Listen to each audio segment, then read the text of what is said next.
Did anyone else kind of raise an eyebrow when I said I don't think men should get married? Yeah, why do you think that? Because men lose in marriage. How? Lose? Men lose in marriage. What do y'all lose? We are at a disadvantage. Is it because like an older guy could potentially be better or more in their prime as an old guy? Did I say that twice? You know, like for a woman, they always say she's passing her prime when she's younger, but a young man, nobody wants to be with no clown-ass young boy.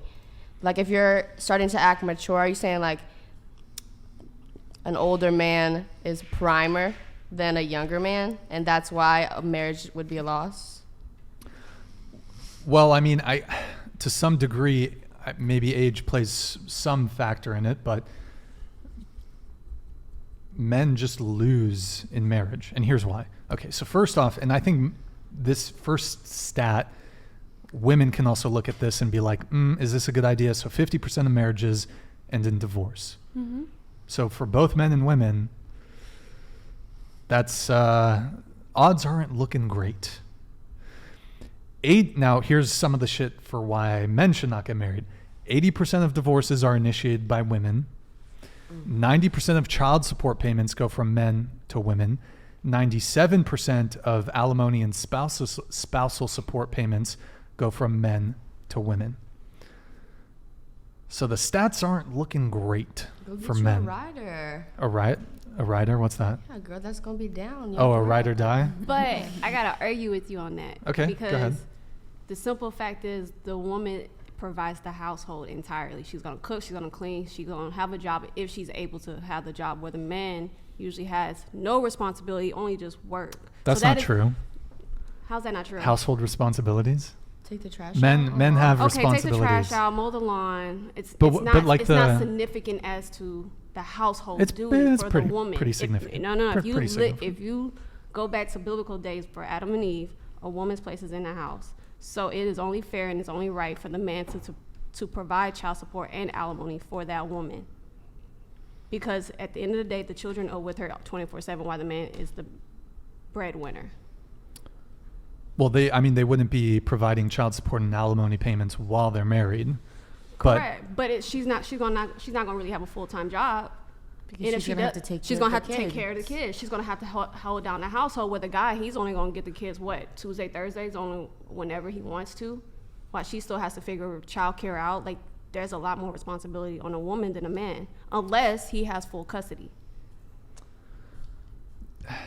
Okay, here's the thing, right? Is that let's say you marry a guy, and maybe you've been married for 3 years. And I'm not an expert in the laws, but the longer you're with someone, I think the longer you would get alimony or spousal support. Sometimes you can get that it's calculated, or sometimes you just get it for life. And it varies by state, and there's all kinds of factors, right? But let's say you're a woman, and have any of you been bored in a relationship? Yes. Mm-hmm.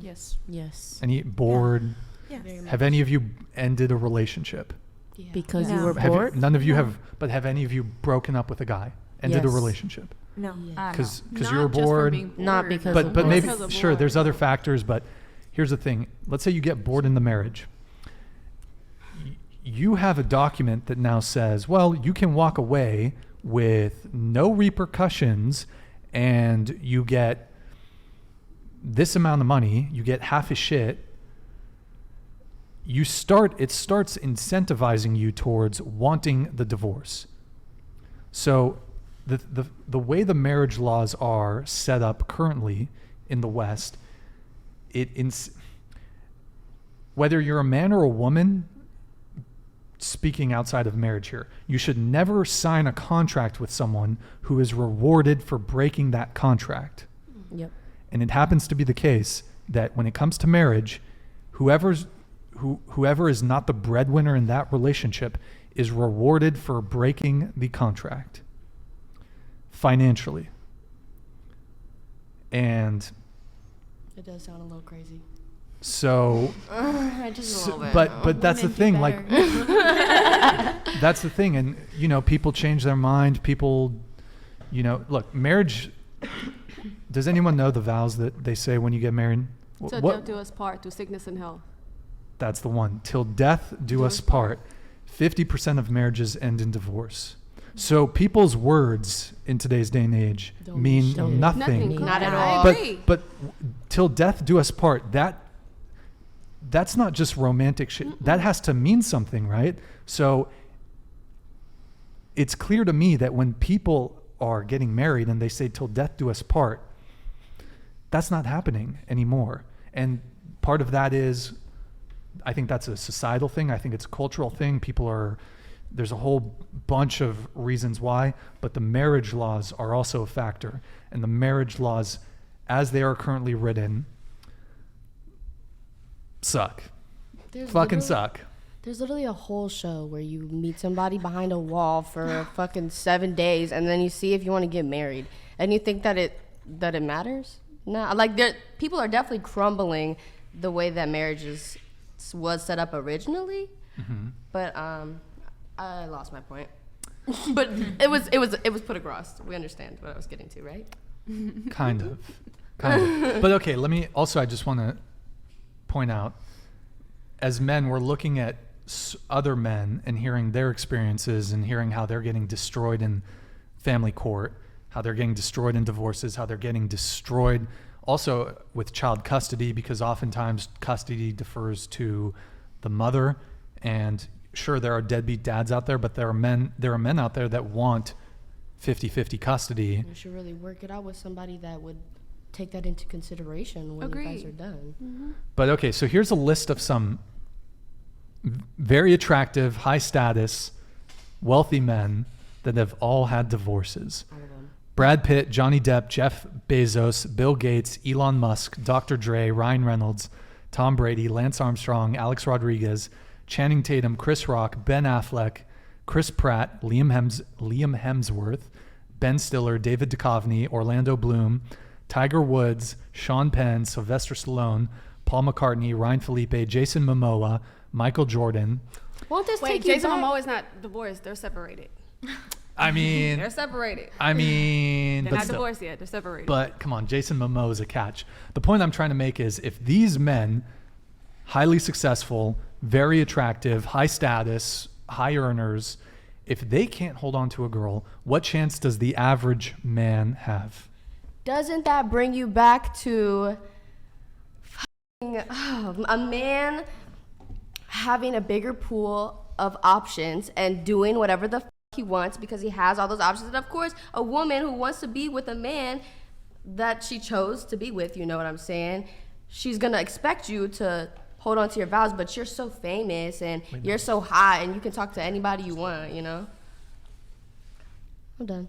Okay. What's the reasons for divorce? What's their I mean, I didn't write down their reasons for divorce. Maybe in some of these scenarios or examples I provided, perhaps there was there could have been infidelity, who knows? But I mean, look, you have, for example, you have Jeff Bezos. Okay, you have three of the richest men in the world: Jeff Bezos, Bill Gates, Elon Musk. All Elon divorced. Musk got a lot of kids. That's a lot of baby mama He drama. does. He's doing something Right, interesting. and then there. if you listen to his Twitter and all this, he has a very interesting mindset. So who's really gonna put up with that, even if it's for money? For the divorce, did the woman make the reason for wanting to leave? I feel like it doesn't usually start with her. I don't think she was sitting there like, how can I just take all this nigga's money? I think she was like, he does a lot of shady, weird things, and I don't think I want to be in this situation. Maybe it hurt me a lot, and now I want to take all your money. That's fine with me. I mean, you hurt me deeply. We were supposed to be here till death. It's just I think if we want to incentivize men to want to get married, there's gonna have to be a reworking of the marriage laws in this country, because unless you have the wool pulled over your eyes as a guy and you've just been oblivious to what's going on, like, What if you're broke? bro, What if you're a broke man and you get married? there are stories What are you scared of? of men divorcing their wives, and their wives were the breadwinner, and the men, they get They paid. get it. Say they That's got what I'm alimony. equal saying. pay So that's and what I said. they got a divorce. Now what? I'm not sure how that plays out. If there's, I'm not sure how that plays out, but the marriage laws are pretty. There's definitely a bias against men in the court system. There, and you see that in custody, in how custody is awarded primarily to women. But y'all Because didn't it came carry the out child. of my What's that? Y'all didn't carry the child for 9 months. Y'all didn't have to encounter that.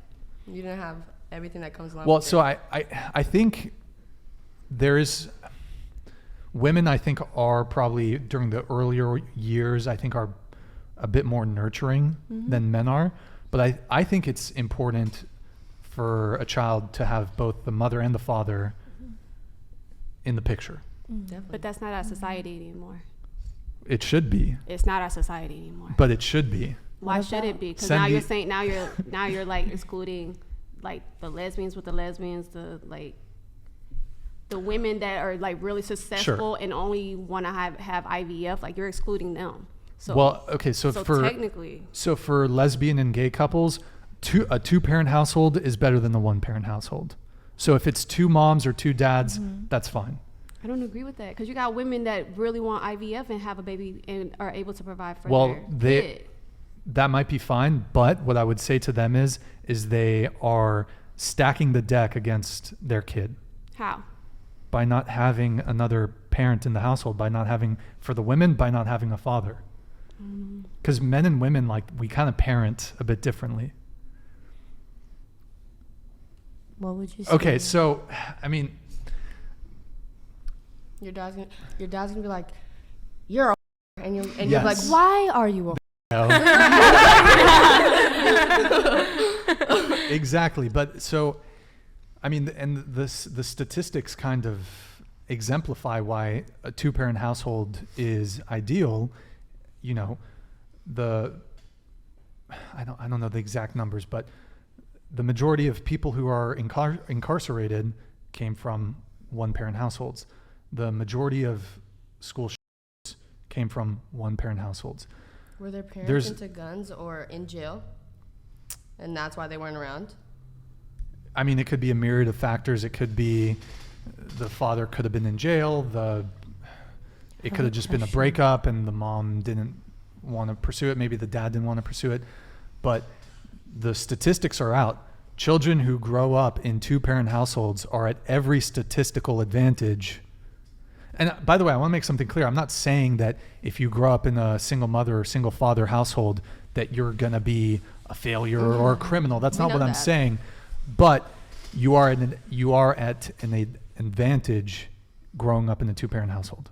Go ahead, Ginny. Would you rather have, like, if it's like a toxic environment, to have that two parent, or would you rather have a single parent but like, do you get what I mean?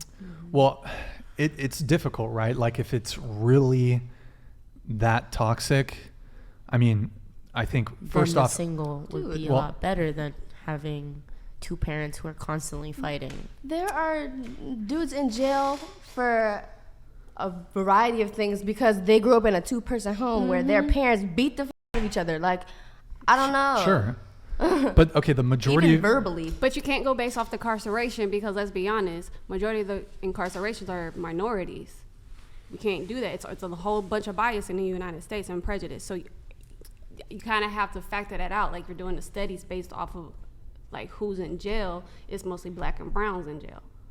So Yes, you kind of. yeah. So I can't agree with you on that part. but the single motherhood rate in the black community It's high for what? is very high. But for what reason? I'm not sure. Because the minority Yeah, is because thanks to- incarcerated. Correct. Due to incarceration and the crack pandemic. Not to mention, thanks to Bill Clinton implementing that whole, we're going to knock them hard, go down. There you go. Mass incarceration. So I'm just saying, you can't go based off the stats. Well, I mean, We're trying to get better, but it's still in our The system. minority what I would say though, whatever race you are, you probably shouldn't get knocked up by a criminal. But not everybody By starts someone off who, a criminal. what's that? Not everybody starts off as a criminal. the average brown and black person is going to be profiled. But you know women that are attracted to like gangbangers, like there are women out there that are attracted to guys that are fucking drug dealers. Like there are women that will go for men like that. So look, could a guy have a clean record and then you fuck with him and then he does a fucking murder bid? I guess. But like usually you see most people that are like incarcerated, like the signs are going to be there. Well, Not he's all of in them. jail for having an ounce of weed in the back of his car. Like, Yeah, that's fucked up. We all That fucked shouldn't Or be the the case. incident that California where it's happened, legal, the incident but- that happened in New York, where they arrested all the five black boys because they didn't have no witnesses and they were all incarcerated. Just like the Spanish girl that was incarcerated and they finally released her. Like there's multiple scenarios of incidents of innocent people Okay. like me or you that are just locked up on a daily basis, So Not even just I- that, losing their lives. losing their thing. You're like, what? I know I didn't want to try to be depressing. Yeah. But yeah. I'll do it. No. I mean, ultimately, I think my point still stands, though. I mean, we can talk about the potential reasons for why, but the point I'm just trying to make is that you put your children at the greatest advantage in a two-parent household. So if you're a single mother, you should want a father, whether it's the biological father or a stepfather, although preferably the biological What if it's your father dad? should be. What's that? What if it's your dad? Oh my, he has a grandpa to look up to. That could work too. Like, it I doesn't think. just have to be the dad. But Dad, yeah. I do think we need more positive male role models I agree. in Should people's talk to the lives. men about that. Talk to the men about that. Don't Yes. you think? Talk to them. Wrong group. No. But okay. But okay. Look, going back to the marriage thing, it's just a bad bet for men. Men, don't get married. Don't cohabitate. Men get married if you want to get Don't- married. Don't do it. Don't do it. It's It's a trap. Not every female's gonna go after your money though. Like, I mean, What if she got that flame? Flame Like, what? Pussy? You know it. That's a terrible bad, reason. That's a bad. That's a wait, that was a terrible horrible reason. I talk about weed all day. That's a- Like, this oh, is gas. But yeah, I wouldn't. Okay, guys, here's what I recommend.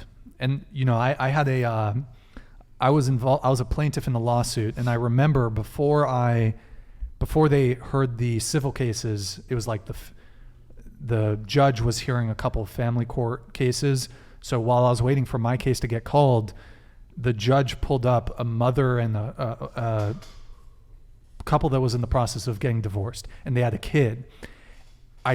It was the most depressing thing I ever heard. These two grown adults in front of a judge arguing about the custody and the money. And it's like, I thought to myself, I never want to be in that position. So men, and honestly, maybe women too, I don't know. My suggestion would be go spend a day or two at family court, watch some divorce proceedings, watch some custody proceedings, and then decide if you want to sign a legally binding contract Why don't you and get be married. married and then go look at that and then say, oh, maybe we don't want to put ourselves through this. We want to work on building up together. Like, it doesn't have to be before you. I mean, that's a good way to prepare, I guess. Well, yeah, but for you- something sad, you're really setting yourself up to be by yourself, which is not what we're all here to do. Well, I think you can still have a life partner. But I then think- if you leave You're your life scared of partner, then commitment? you have to pretty much go through a divorce That's the depending on only- the state you're living in. You have to what? So depending on the state that you're living in, if y'all are cohabitating, then if y'all decide to split, you still have to get a divorce, You're- like Texas and Florida. You're talking about common law Mhm, marriage. common law. Yeah. So that applies to a lot Yes. of states. So Thank you I'm for bringing that just up. saying. If you're in a common law marriage state, look it up. Don't cohabitate. Yep. Be careful if Don't you're do if you're anything. living with her for a certain period of time, the government's going to be like, well, you weren't technically married, but you're married. Mm-hmm. So just be careful, guys. But yeah, like I said, go to your local courthouse, sit in for a couple hours, family court, watch the divorce proceedings. That shit is depressing.